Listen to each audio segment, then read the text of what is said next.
Okay, so I just spent a ridiculous amount of time going through most of John Williams' music, which is a lot. I mean, the guy is still making music in his 90s and has been since 1958. I really hope you can forgive me for going through this humongous catalogue in a relatively short period of time. We'd be here for hours, really. My idea behind this video is that with such a baffling wealth of experience, he probably picked up a trick or two along the way, and I thought it'd be fun to see how he changed as a composer from his very beginnings until now. And this is when, researching for the video, I came to this realization, and it may very well just be me, but I think John Williams tends to have a different sound for different decades. I don't know if it has something to do with trends. I mean, to be fair, it probably does, but yet each single decade has its own sound. So I think we should probably start from his very beginnings.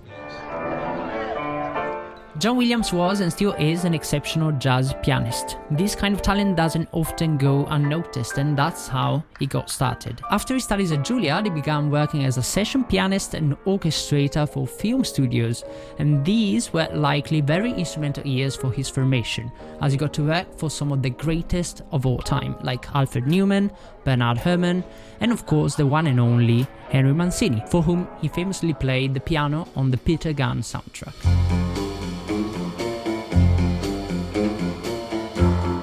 His debut as a composer, though, was with the 1958 movie Daddy-O, and being known as a jazz pianist, he'd of course proceed on writing a jazz soundtrack.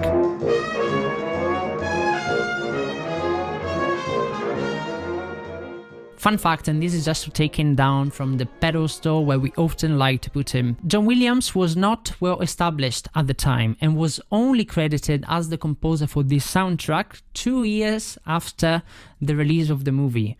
What's more interesting though is that if you go to Spotify right now, the album cover still says Richard Rodgers is the composer. This is absolutely crazy if you think about it. I mean, one of the most sought after composers today, not getting credited back then, and still struggling to get his name under the soundtrack. Now, anybody that is familiar with John Williams on a more superficial level, we probably think that this is pretty much unrecognizable from what he's famous for. And this is true.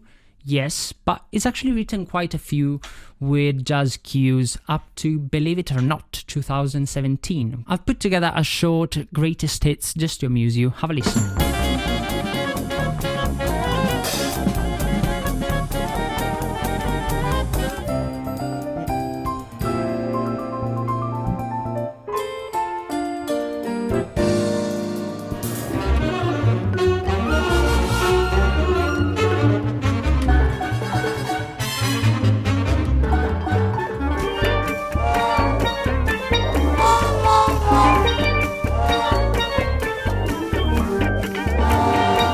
So the whole soundtrack for Daddy-O is pretty much straight ahead jazz, but you can already find the occasional moment that recalls to his future self.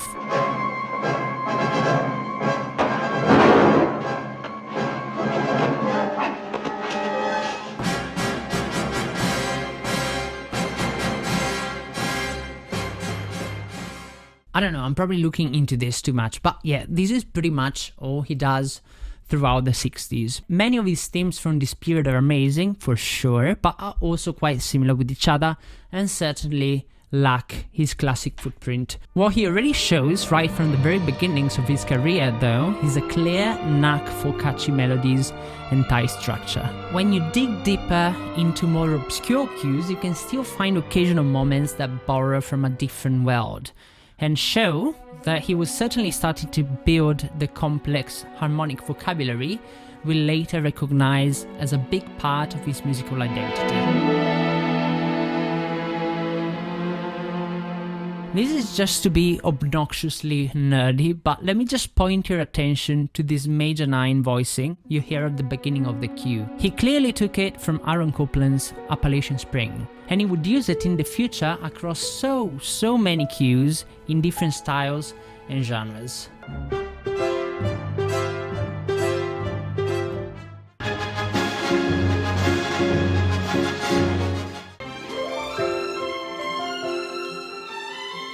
So I think he already liked this stuff in 1962, he just wasn't writing much of it. He was either still finding his own voice, or he wasn't given the right projects to compose the kind of music he wanted to, or probably a much more likely a combination of the two. In my opinion, things seems to start taking a turn from 1968, when John Williams begins deviating from his jazz roots into more romantic or Americana-like scores like Heidi or The Rivers. From the very moment he no longer has to write in a specific style, his gift for melody and orchestration really start to take off. And even in early releases, like the main title from Heidi, for example, you can already see some of his classic devices starting to take shape.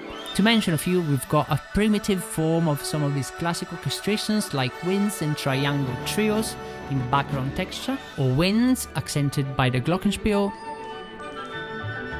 but also big soaring violins playing in octaves with arpeggios and open chords in the lower register. These are by no means groundbreaking, they're common orchestrations after all, but I think that these examples are important because they clearly show that he started to draw from a different repertoire, giving him the tools that he will keep refining the more we progress into his career. You should keep in mind though that even if this video makes it feel like he was just kind of messing around and trying to find a voice, 10 years had already passed since his very first score. And since then, he worked on releases that you may not know today, but were indeed relevant back then. By the time we get to his most known scores from the 70s, he'd already gained more experience with the orchestra than many modern day composers can say they would in a lifetime. For all these reasons, I think it's pretty safe to say that the 60s were probably, the most crucial period for his development. If the 60s had an impact on a formative level, the 70s really launched his career, putting him under the spotlight and establishing him as the critically acclaimed composer that we know today. He met directors Steven Spielberg and George Lucas, and little did he know they would eventually become lifelong friends and collaborators. Music-wise, this is when we start to see a shift into the more romantic, purely orchestral soundtracks that we know him for, if we exclude all the weird harmonica stuff.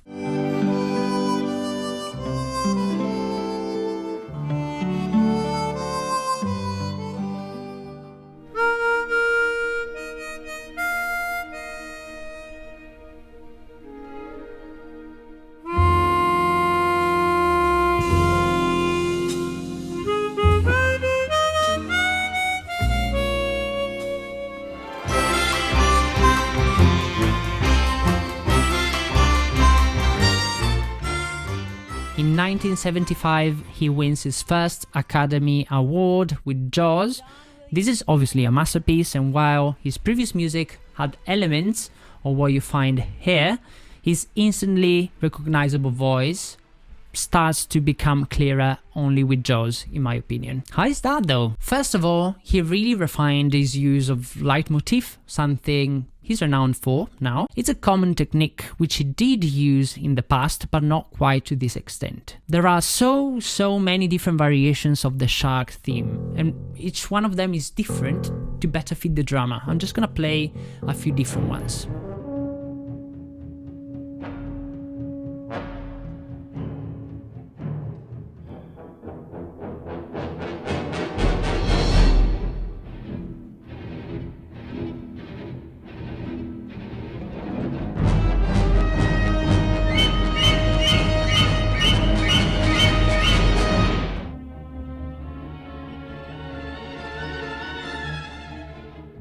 Other devices that stood out to me were diminished harmony and polychords to create tension. These are very important since they'll make a return in many scores after Jaws. I managed to find a couple of examples that show both at the same time.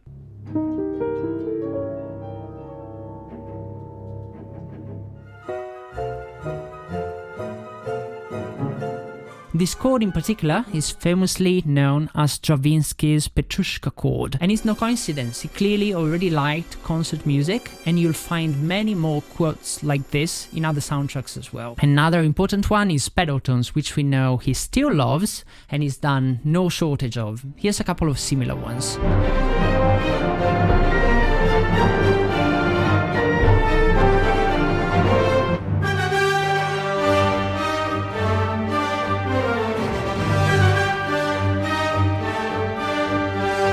Jaws as a whole, though, is still relatively simple, with the main idea being basically an ostinato that really helps, keeping the harmony grounded even when it gets particularly intense.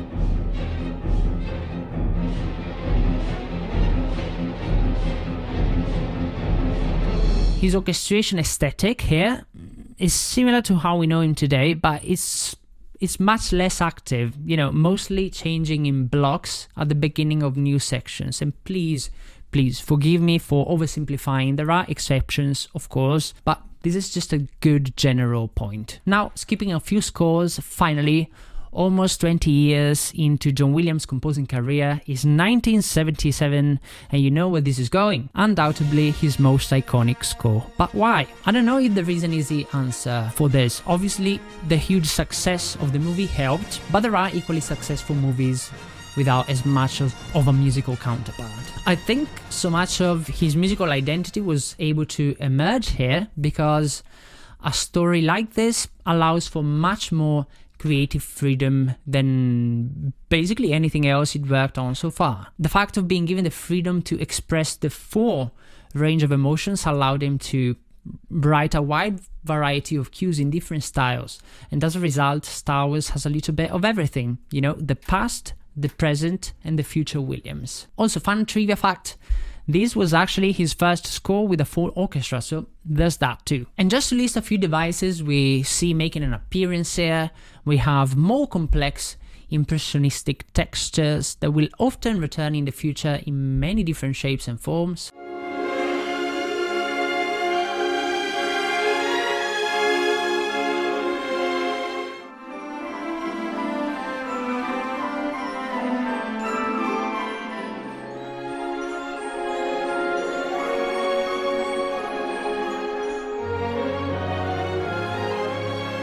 Suspended harmony is also a big one, and as far as I know, it only starts to become a more important part of his language from this movie.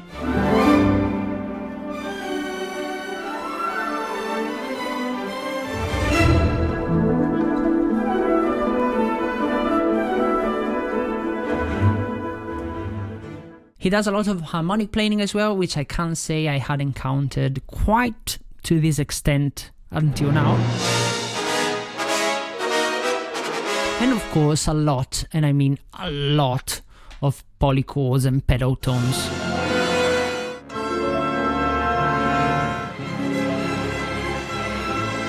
Another more advanced way he likes to create dissonant chords is by using subsets from the octatonic scale, which we already talked about a little bit.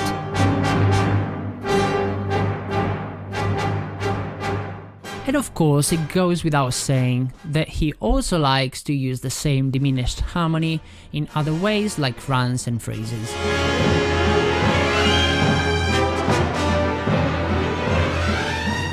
For sure, there's a lot more to his action music, but for the purpose of this video, all you need to know is that he's starting to go into the more complex sphere with the goal of making the music more unpredictable and create tension. So yeah, I'm not gonna break down the whole soundtrack, but you get the idea. In the 70s, generally speaking, we start to see a lot more new tools, a shift into more complex harmony and denser orchestration.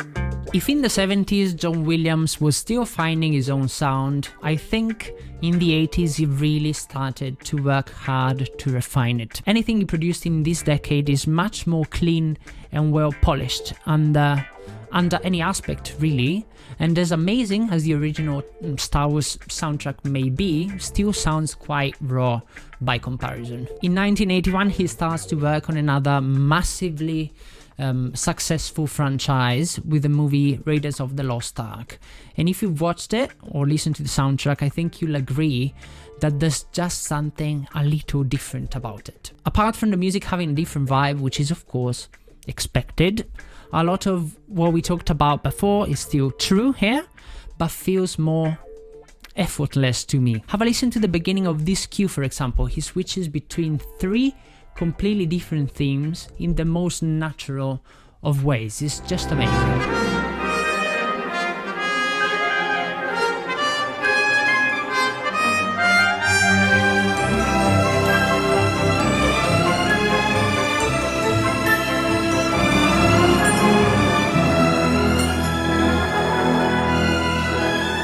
Also, his melodies, even the weird ones, have now just become extremely catchy. Once again, effortless.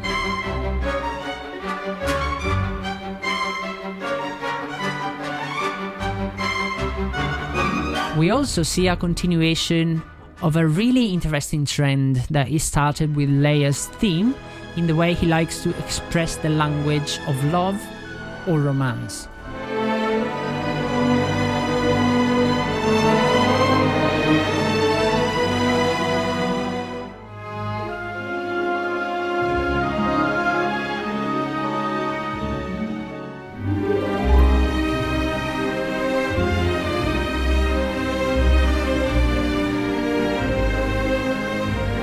It's super interesting. We basically always have a leap of a sixth in the opening interval, but also the minor sixth in the harmony, giving this sense of nostalgia. Another device that returns alongside other things like diminished harmony or polychords, etc., is the whole harmonic planing trick we talked about before. In Star Wars, he used it more for stabs or quick gestures, and this is also true here, but we also see it applied to a full theme. Overall, I think we can say that while the 80s John Williams is not a substantially different composer from the 70s one, he's brushing up all the skills and new tools he's acquired, giving him a much more polished, clean look. I use Raiders as an example, but the rest of the 80s is basically more Indiana Jones and Star Wars. As much as I would love to nitpick every single little minor breakthrough he makes, the deeper he goes into these two franchises, for brevity's sake, I think it'd be more interesting to fast forward into the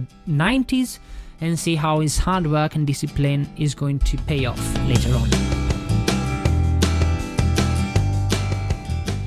One of your all-time favorites may be in this decade. I believe nothing quite tops the 90s when it comes to Williams classics. Pretty much every single movie he worked on in the 90s turned into a mega hit as well.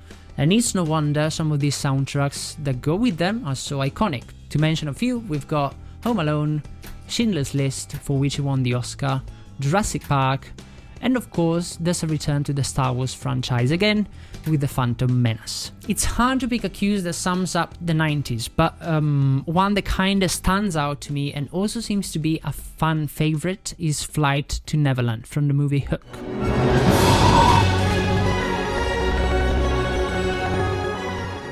How to even begin describing how incredible this is? I mean, I believe this cue has something for everybody. Simple structure and catchy melodies and ear candies for the audience. Masterful orchestration and rich harmony for the music nerds. Drama and storytelling to support the movie. What baffles me more than anything is the incredible level of control and attention to detail he achieved. While he may have displayed very obvious moments of brilliance in the past, this is when he really started to show complete mastery of the craft with each single little piece of the puzzle, you know, the melody, the beautiful part writing, the storytelling, everything just falls into place perfectly. As a composer, I find this quite liberating, you know, seeing somebody as gifted as John Williams working hard to improve his craft and seeing very tangible results. If you've been listening, you should be familiar by now with his jazz roots. I just quickly want to show you how he's still sneaking in some of these influences into something that is very obviously not jazz.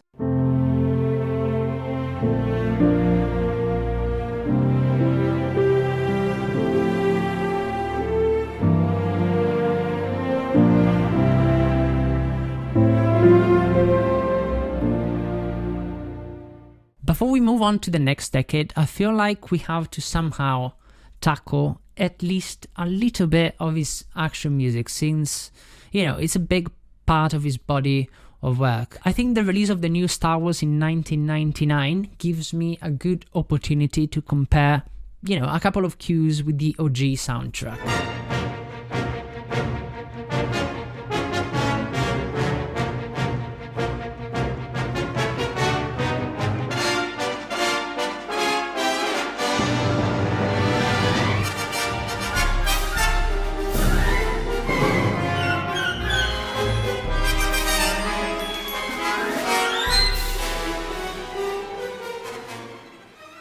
I mean, I think this really speaks for itself, right? Like the harmony is just so much more advanced and inaccessible compared to what he used to do, which was already quite complex, to be fair. I don't think there's much point in me trying to figure out exactly what he does here. I should say though that I feel like many people have the tendency to say, oh, this is jazz, or it's just a chromatic scale, and yeah, that's fine, but I think it just goes well beyond it. I should point out though, something that made him really unique from the very beginning was his sense of structure and his gift for melody. You may find a very complex or dissonant idea, but you can be sure he's going to present it in such a way that sticks with everyone. He's just going to repeat it a bunch of times and variate it just enough so that it seems both familiar and new.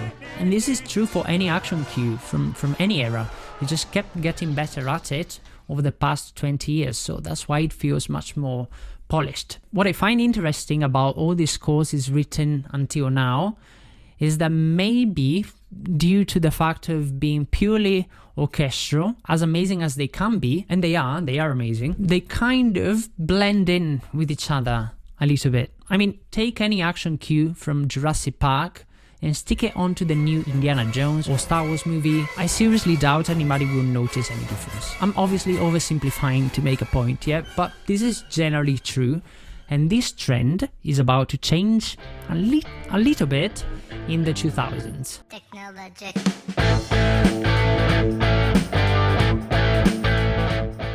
Personally, this is my favorite decade, and I'll tell you why. I feel like now that he's mastered his craft, I mean, let's face it, how can it get any better? He's just having fun. I think a lot of these scores are aimed to create a unique sound world in ways that go beyond creating memorable themes, and that's why I like them so much. If you look at the music he's written for Harry Potter, for example, which is still, relatively normal orchestral music, he's already trying some stuff he's never done before. Right off the bat with the main theme, we've got those crazy string runs, for example.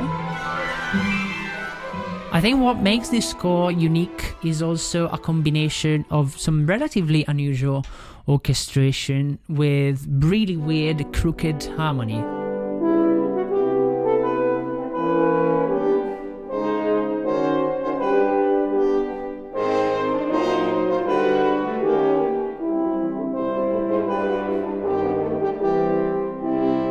Or check this out, I mean, this is gorgeous, but what's happening in the strings is also just super strange.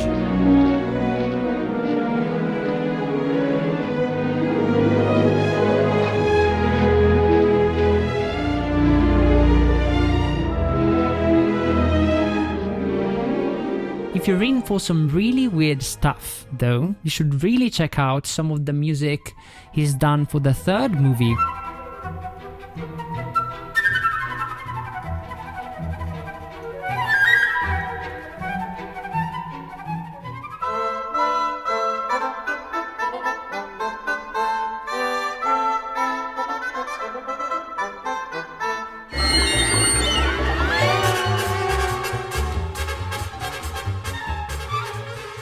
This is just mental. This score as a whole is pretty much got everything from the classic John Williams to some incredible action music, of course, a bit of free jazz, some weird Renaissance fair music, and it's even got like a Viennese waltz in it, right in the first act. Seriously, I just can't wrap my head around it, and it's not just from Harry Potter. He's also worked on some other really unique cues for scores like AI, The Terminal, and Catch Me If You Can. What stands out as the most unique score of his entire career is probably Memoirs of a Geisha, and this is probably why. I'll just play a couple of clips I found online just to show you I'm not making this up. Like, I guess millions of people, I so admired the novel Memoirs of a Geisha.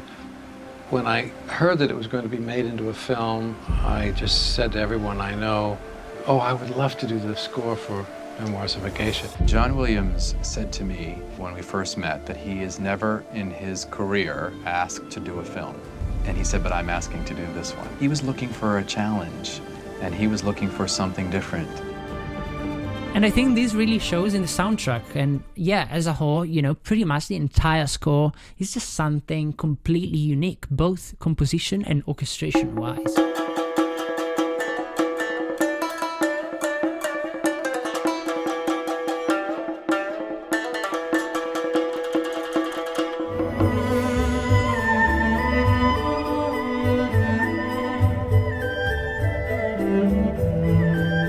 should say though that the big moments like Sayuri's theme are of course very John Williams.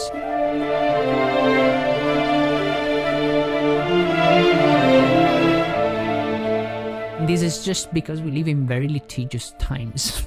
Yeah, when I say that he's worked on more unique scores in this decade than before, obviously I'm generalizing massively. Just to give you a general idea, yeah, he's done plenty of unique scores in the past as well, even all the way back in the 80s with Witches of Eastwick, and more in the 90s with Schindler's List, of course. If I listed all of the exceptions, we'd simply be here for hours. Yeah, anyways, moving on, what about some of the more recent scores? We should really give this man a break. We're approaching the year 2015 now with yet a new Star Wars trilogy. I don't know if there is anything to note about this particular decade that we haven't said already. He's written some pretty incredible stuff. The man is as sharp as he's ever been, with no sign of slowing down. Don't know how. But overall, I don't see many major breakthroughs or many changes in his music. You know, what we get here is just the classic Williams with some great cues like Rey's theme or Return of Skywalker.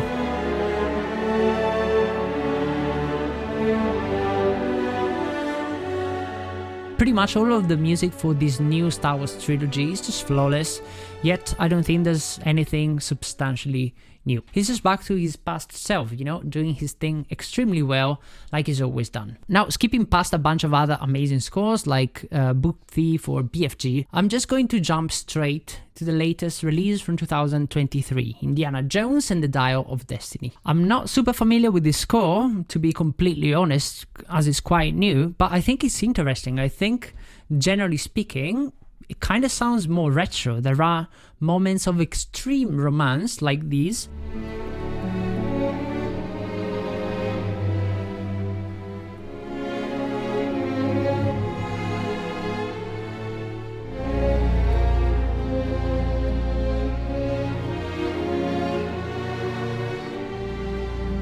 And just for the fun of it, let me remind you how he sounded like, you know, way early in his career.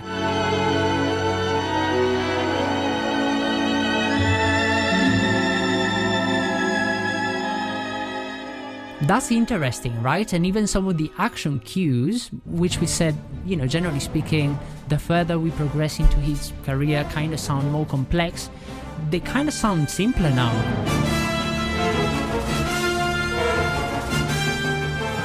I mean, this must be intentional. There's no way it was done by accident. I'm sure the music was probably approached this way to kind of make it more consistent with the rest of the movies. But yet, generally speaking, it kind of brings me back to scores like the 80s. Once again, a fantastic score like you would expect, but nothing particularly new to my ears. And please do let me know in the comments if you think that this is substantially different, you know, from some of the previous installments. So yeah, I think it's been quite the journey, right? I hope you agree that while he's not a fundamentally different composer from what he was, he obviously made so much progress by, you know, gaining experience, you know, working on a multitude of projects that, you know, he's much more in control of his craft right now. What makes him truly unique though, like his sense of melody, structure, harmony, everything we talked about also improved vastly, yes, but in a much less obvious way, and probably that's because he always showed talent since his very beginnings. I know so many scores didn't make the cut, and I hope you do forgive me for that. And I hope you realize it's not easy to talk about, you know, and condense 70 years of music into a relatively short video like this one, but I did try my best. If you want to watch a more in-depth video of what I think about some of his recent work for Obi-Wan, just click here. Also like the video if you did and subscribe if you're new. Thank you for watching, and I'll see you very soon.